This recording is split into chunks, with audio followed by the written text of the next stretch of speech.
வணக்கம் மக்களே. Pan card வைத்திருப்பவர்களுக்கு மிக மிக முக்கியமான அறிவிப்புகள் வெளியாயிருக்கு. அது என்ன அறிவிப்புகள் அப்படிங்கிற முழு விவரங்களையும் தெரிஞ்சுக்க வீடியோ கொஞ்சம் கூட ஸ்கிப் பண்ணாமல் கடைசி வரைக்கும் முழுமையாக பாருங்கள். இதுதான் முதன்முறையாக நம்ம வீடியோவை பார்க்குறீங்கன்னா மறக்காமல் நம்ம சேனலை சப்ஸ்கிரைப் பண்ணிவிட்டு அந்த லைக் பட்டனை தட்டி விட்டுருங்க. வாங்க வீடியோக்குள்ளே போகலாம். பேன் 2.0 திட்டத்தின் கீழ் பேன் என்று அழைக்கப்படும் நிரந்தர கணக்கு எண் அடங்கிய புது கார்டை வாங்குவதற்கு ஒட்டுமொத்த பேங்க் கஸ்டமர்களும் மும்முரம் காட்டி வருகின்றனர்.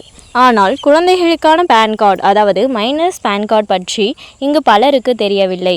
இது எதற்காக வாங்க வேண்டி இருக்கிறது, எந்தெந்த குழந்தைகளுக்கு கட்டாயம் வாங்க வேண்டும், அனைத்து குழந்தைகளுக்கும் வாங்க வேண்டுமா உள்ளிட்ட விவரங்களை இப்போது தெரிந்து கொள்ளுங்கள். பேன் கார்டு வாங்குவதற்கு வயது வரம்பு நிர்ணயிக்கப்படவில்லை.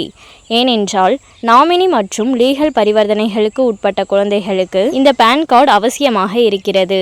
அதாவது வங்கி சேமிப்புகள், பங்குச்சந்தை, மியூச்சுவல் ஃபண்ட் போன்ற நிதி சார்ந்த நடவடிக்கைகளின் போது உங்களது குழந்தையை நாமினியாக சேர்க்க விரும்பினால் மைனர் பேன் கார்டு கட்டாயமாகும். அதேபோல பெற்றோர்கள் அவர்களது குழந்தைகளின் பெயரில் நேரடியாக முதலீடு செய்ய திட்டமிட்டாலும் அவர்களும் மைனர் பேன் கார்டு வாங்குவது கட்டாயமாகும்.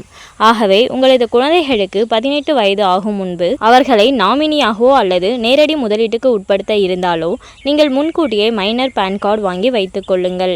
இந்த முதலீட்டு நடவடிக்கைகள் மட்டுமல்லாமல் மைனர்களின் வருமானமும் பேன் கார்டு வாங்குவதை கட்டாயமாக்குகிறது. அதாவது 18 வயதுக்கு முன்னதாகவே விளையாட்டு, நடிப்பு போன்றவற்றின் மூலம் சொந்தமாக வருமானம் பெறும் குழந்தைகளுக்கும் பேன் கார்டு கட்டாயமாகும். அதேபோல ஸ்காலர்ஷிப் மற்றும் அரசு திட்ட நிதி பெற்றாலும் இது பொருந்தும். இதுபோன்ற நிதி சார்ந்த நடவடிக்கைகளில் உங்களது குழந்தைகள் இருக்கும் பட்சத்தில் இப்போதே புது பேன் கார்டை வாங்கி வைத்துக் கொள்வது நல்லது. இது அவர்களது எதிர்கால நடவடிக்கைகளுக்கும் பாதுகாப்பான பரிவர்த்தனைகளுக்கும் முக்கியமாகும். இப்போது மைனர்களுக்கான பேன் கார்டை ஆன்லைனில் அப்ளை செய்து பெறுவது எப்படி என்பதை தெரிந்து கொள்வோம். நீங்கள் வழக்கமான பேன் கார்டு அப்ளை செய்ய பயன்படுத்தும் NSDL வெப்சைட்டுக்கு சென்று கொள்ளுங்கள். புது பேன் இந்திய குடிமகன் டேப்பை கிளிக் செய்து கொள்ளுங்கள். இப்போது கீழே தள்ளினால் தனிநபர், அதாவது இண்டிவிஜுவல் டேப் தோன்றும். இதை கிளிக் செய்து கொள்ளுங்கள்.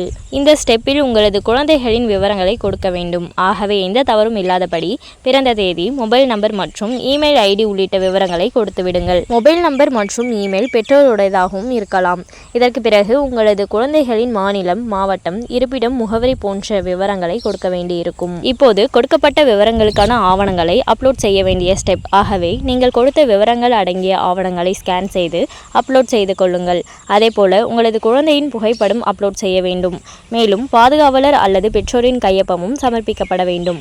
இதற்கடுத்து நீங்கள் கட்டணம் செலுத்த வேண்டியிருக்கும். இதை செய்து முடித்த பிறகு உங்களது குழந்தைக்கான பேன் கார்டு அப்ளிகேஷன் பதிவு செய்யப்பட்டு உங்களுக்கு SMS மற்றும் இமெயில் மூலம் தெரிவிக்கப்படும். அதன் பிறகு நீங்கள் புது பேன் கார்டை டவுன்லோட் செய்து பயன்படுத்தலாம். ஆகவே அனைத்து குழந்தைகளுக்கும் வாங்க வேண்டியதில்லை. ஆனால் பொருந்தக்கூடியது நிதி சார்ந்த நடவடிக்கைகளில் இல்லாத போதும் நீங்கள் வாங்கிக் கொள்ள முடியும். மேலும் இது போன்ற அரசாங்கம் சார்ந்த அனைத்து அப்டேட்களையும் உடனுக்குடனே தெரிஞ்சுக்கணும்னு நினச்சிங்கன்னா மறக்காமல் நம்ம சேனலை சப்ஸ்கிரைப் பண்ணி பக்கத்தில் இருக்க பெல் ஐக்கானை கிளிக் பண்ணி அதில் ஆளுங்கிற ஆப்ஷனை செட் பண்ணி வச்சுக்கோங்க. அப்போ தான் நம்ம அப்லோட் பண்ணுற வீடியோ உடனுக்குடனே உங்களுக்கு நோட்டிஃபிகேஷனாக வந்து சேரும். அது மட்டும் இல்லாமல் அதை லைக் பட்டனை தட்டி விட்டுருங்க. தேங்க்ஸ் ஃபார் வாட்சிங்.